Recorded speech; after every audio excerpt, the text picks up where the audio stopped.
ram tiam lam panin chắc lâu tak chung i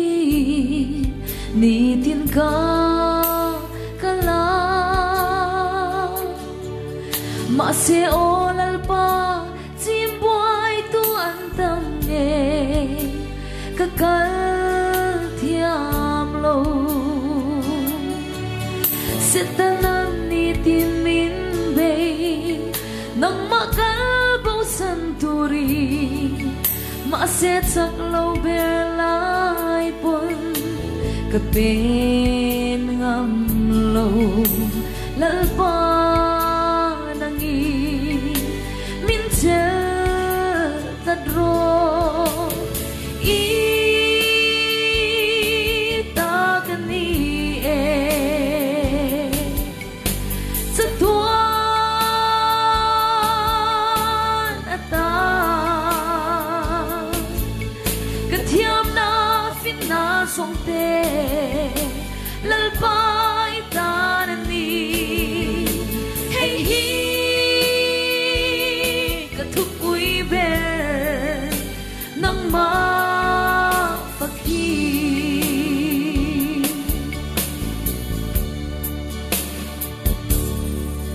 tu na olal pa hey hi ka sha lom thu ka shil che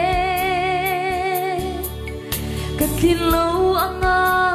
nang in min pom mi min lo du si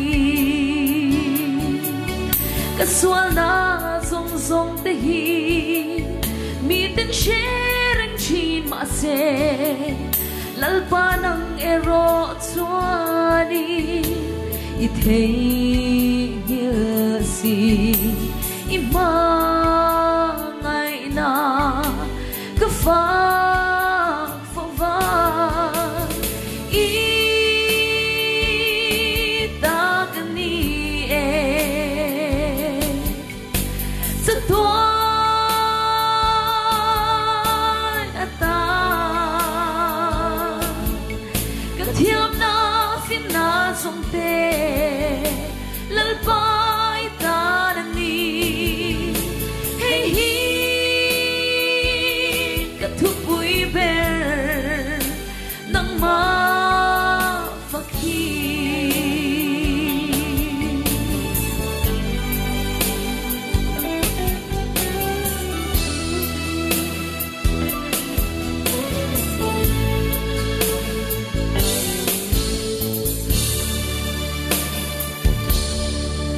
tu na olal pa hey hi ka sha lom thu ka shil che ka thin lo anga nang in min pom mi min lo du si ka swal na zong zong te hi mi ten sharing chin ma se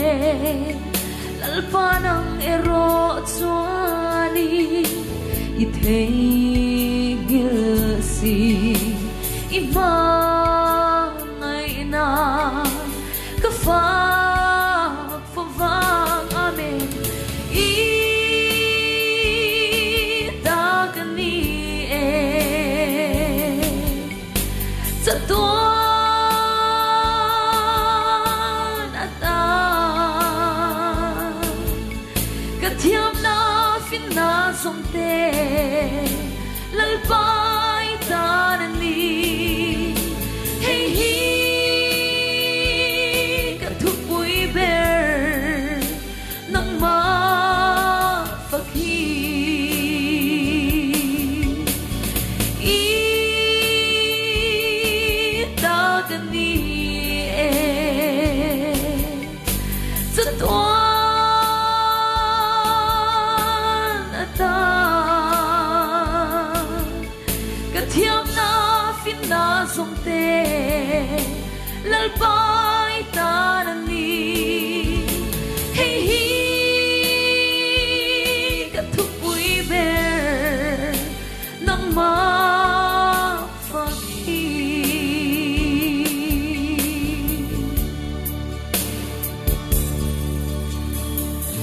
Nagparaw ko'y berose.